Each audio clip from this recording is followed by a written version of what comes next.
Hello, ladies and gentlemen. Raging Demon here. So, I hope everyone's doing really well. So, it's just going to be me today going solo. So, I'm on site again. So, I've completed my first full swing and I've had my R&R and I've come back. So, for those who are not sure what I'm talking about, in Australia, it's fairly common to work away and you'll work away for a period of 2 to 3 weeks and then you'll come home for about a week. And yeah, so my R&R was a little bit shorter, so lots to do, lots of people to catch up with. So obviously my family, spend time with them. I catch up with my parents, that sort of thing. So obviously it's a very compressed sort of like all your weekends all in one. And yeah, so it went really well. Still adjusting, so that's why the release schedule's been a little bit funny. I'm going to try to get more content out. So I did catch the grand final of Tekken at Evo. So again, no surprises. It was, yeah, for those who don't want spoilers and want to watch it later, I haven't seen all of the finals. I'm just talking about Tekken here. So it was Arslan Ash versus Rangju. All right, so if you don't want to know what happens, just stop it here. Skip ahead, come back to it, whatever you want to do to avoid the spoiler. But as per usual, it was Arslan Ash getting the dub. So he was playing as Nina, as he often does, and Rangju was playing as Fakaram, right? He just didn't have any answers for him. Yeah, he just simply just couldn't get his game going. He did win a few matches, but ultimately, it was Arslan Ash just too strong in the end.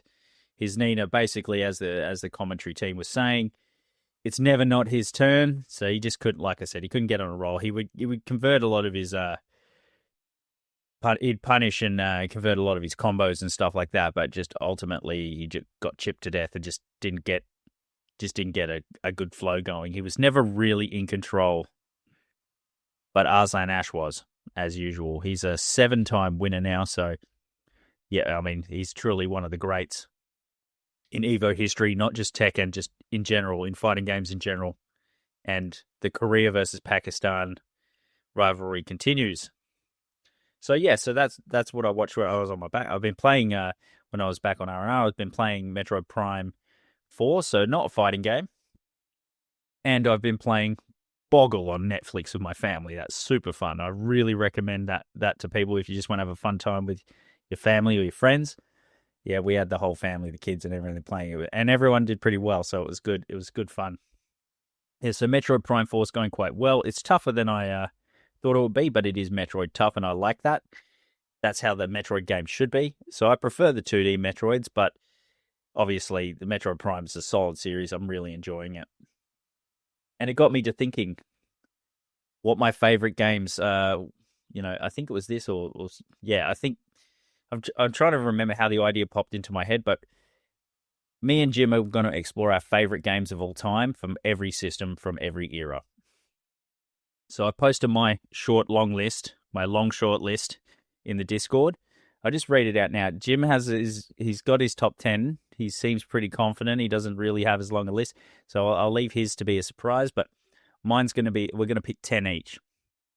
So my list here, I've got, just in no particular order, I've got Tekken 7, Sonic 3 and Knuckles, Link's Awakening, Street Fighter Alpha 3, KOTOR 2, Tiberium Wars, Tetris Effect, Mega Man 2, Mortal Kombat X, King of Fighters 13, Fire Emblem Awakening, Rainbow Islands, Wonder Boy 3, The Dragon's Trap, Gunstar Heroes, Streets of Rage 4, Metal Slug, SimCity 3000, Hades, Shovel Knight, Resident Evil 2 Remake, CVS 2, SVC, Match of the Millennium, that's the Neo Geo Pocket Color one, Tekken 5, Metroid Dread, Sonic Mania, Red Alert 2, Football Manager 98, I bet you didn't see that one coming, Need for Speed Most Wanted, Fallout New Vegas, Cuphead, and Street Fighter 4 and all of its flavors. So that is my, as I said, long short list. So I'll be picking 10 of those. I'd love to hear your thoughts about this in the Discord. So if you do want to get in there and let me know what your list is, or even just talk about some of the games on my list. And it's my favorite games. Are they the most critically acclaimed? Some of them are, some of them aren't. And they're not all fighting games. Obviously, there's probably not that many fighting games in there, all things considered. I bet a lot of people were probably surprised by that. I could make a list of just fighting games, and I will totally do that. But I've also done that for my favorite games of the 90s and the noughties as well. So that's what's going on with me. I have, in addition to playing Metroid Prime 4, I did play the original Mortal Kombat for another podcast that I'm going to be appearing on. So that is the Arcadeology podcast. So I don't know when that episode's going to come out, but yeah, but that was, I did play some OG Mortal Kombat, the arcade version for that. That was pretty fun. Sonya's still a beast. It's still hard as fuck. The AI still input reads. None of that has changed, but it's a classic. I love it. And there's some controversial takes in that episode as well, so I highly recommend you check out their podcast when that one is released. I'm not sure how their release schedule works, whether they release them in order of recording or they release them in the order of their choosing, much like how Danny from Retro Wars, just he cycles through guests and you don't always hear it the week or two after it's recorded. So like I said, I can't speak for how they're going to release it. It was a fun episode. It was great chatting to those guys. So shout out to them. Yeah, so I hope you enjoy that list. And like I said, get in the chat and let me know what you think. Give me your list. I really appreciate hearing it. But in addition to all of this, I was playing as Kunimitsu before I went away. That was fun. So I really enjoy this character. So much so that I've had to go and get the DLC so I can play it on my computer on site. Because I'm obviously not bringing a Series X or a PS5 here just yet. It's a bit hard to cart that around. There are carry cases, I know, but yeah, it's not as portable. And it's not on the Switch too, which is something that's a bit of a miss, I think. I know it's not that simple to port Tekken 8 to the Nintendo Switch 2. I know that. There is no reason why it can't do it, but I suspect they're going to have...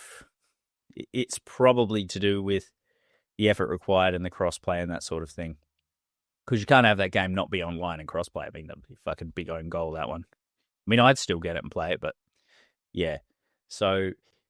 I'm certain the Switch 2 could handle it, even just if it's a dumbed down version graphically. I mean, behind the nuts and bolts behind it can still be just as good, but even if the visual presentation will be compromised, obviously. But it runs on my Steam Deck and it runs on my gaming laptop, so I don't see any reason why they couldn't port it. I think it's just it's not like it's a different sort of platform to develop on. It's not so easy to just make a port. They can't rely on the sheer power of the system. They're going to have to optimize a lot of stuff. So, yeah. And just in talking about, playing as Kunimitsu, it's a really fun character. It was good to see her represented at Evo as well.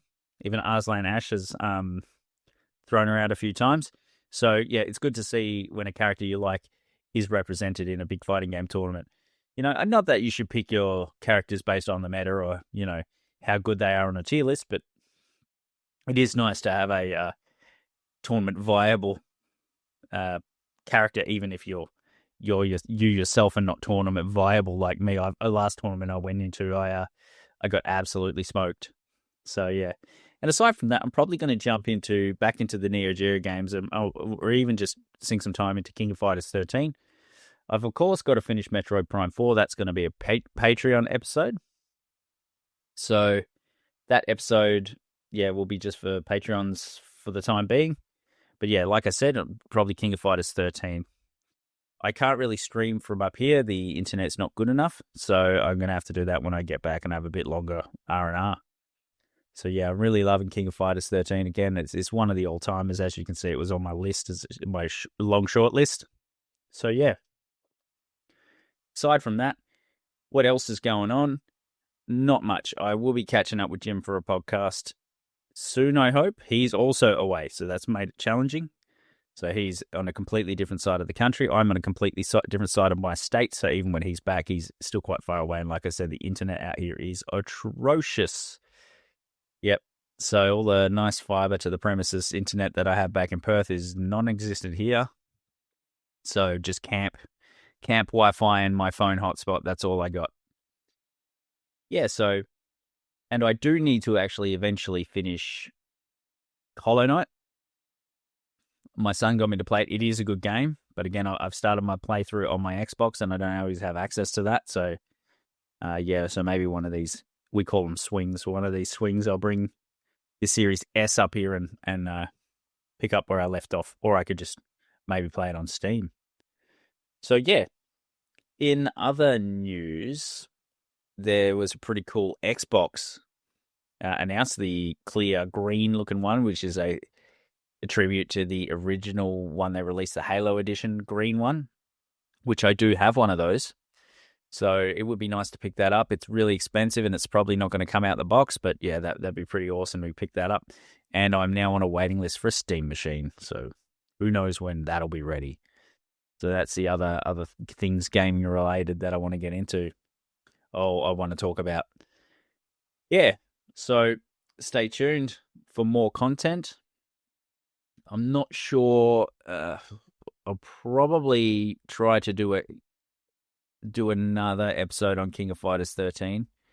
King of Fighters 13 is one of my favorites. Me and Jim, we did an episode that I re-released, a classic episode where we gave it a pretty good rank, but it would be nice to get someone else on as well with me and Jim and to talk about that. I probably might do a fighting game movie review as well. So this might be solo, because as I'm working away, I've got to do more solo content.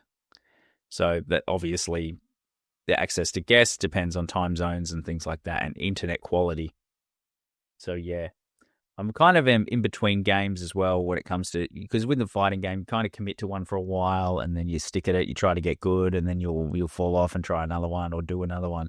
And, trying to cover games for the podcast, you want to play all different ones. So you're forever doomed to be a scrub and a casual when you're trying to make content with fighting games. Otherwise, you just got to commit to just one game like many people do. So there are many Tekken-only content creators. Or Trash Talk's another one, is a very good podcast I like to listen to. Now, that's mostly Street Fighter, because those guys like Street and a little bit of Guilty Gear, and they do talk about other games, but you can tell that they're really spec'd into Street Fighter, because there's so much to cover. There's so much to talk about, especially if you're covering the competitive scene, which I don't tend to, right? So I like to talk about it from time to time or when Evo's happening, but I appreciate many fighting game fans couldn't give a fucking rat's ass about the competitive meta of the game. They just like playing the games, and even the single player content. There's lots of people who like playing single player content. So it's always good to see that. And on that note, I don't think I already talked about this, but the Virtual Fighter 6, or whatever the new Virtual Fighter is called, I know it. I think it has a title. If you just bear with me a second, I'll look it up. If internet permitting, new Virtual Fighter. It has a title. I saw the trailer. The trailer was pretty sick. So it's going to have a pretty hefty looking story mode by what I can see, which is really cool. And it's kind of got some beat 'em up elements in it, even though it is still a traditional fighting game. They've kind of gone with the world toury kind of idea, but I think they're really implement it well, because I think Street Fighters is not very well. It's no voice acting. It's fun, but it's not the highlight of that game the way, say, some of the story modes for the Mortal Kombat games were. Yeah, so the browser is having a moment, so I'll just look it up on my phone. This makes for great listening, I'm sure. Let's look it up on my phone. Hopefully that'll load quicker. Yeah, Virtual Fighter Crossroads, of course. Yeah. So I do recommend you check that trailer out. It was pretty sick. I mean, yeah, it's hard to explain. They've basically gone with all original type characters. They really have gone with the sort of, builder fighter looking setup. Hopefully hopefully each of these characters is distinct, and it isn't that builder. Because I like these games where you can create your own fighter or create your own character and stuff like that. But I really like to play through just a traditional story mode that's really in depth and good. I'm not sort of the RPG elements. I think me and Chaotic Jim did an episode on fighting game RPGs and how they're RPGifying fighting games. I mean, it can be good, it can be bad. Like Street Fighter Alpha 3 had a world tour mode that was pretty sick. I really like that. That's why it was on my list, right? Street Fighter Alpha 3. What position will it get? Who knows? Will it even make the final 10? Again, who knows? But yeah, well, I'm super excited, and I do have temptations to go in and play Virtual Fighter 5 again and really get stuck into it. I did make a lot of YouTube videos playing as Go and Sarah. So if you like your Virtual Fighter, or you just want to check out me playing that game, yeah, there's YouTube videos of it. But again, back to the Neo Geo journey, I will have to go at some point because I'm really pumped about that. The Neo Geo AES Plus coming out. That's going to be super awesome. I can't wait for that. And it's just going to be fun to plug it in and pretend I'm a kid again, and then I can actually afford a Neo Geo this time. So, yeah, super pumped for that. Anyway, so that'll be Command List for today. And stay tuned, Patreons. Also, yeah, Patreons, I did send a gift link for you guys to get a free month. If you didn't cash that in, or you don't want to cash it in, it's fine. But please go for it. There's heaps of I think I got 20, there's 20 of them, so the link can be used 20 times or something. So yeah, get yourself some free Patreon. But yeah, Patreons are going to get the Metro Prime 4 basically review, I guess, is for want of a better word. And yeah, so get in the Discord. Let me know what you think.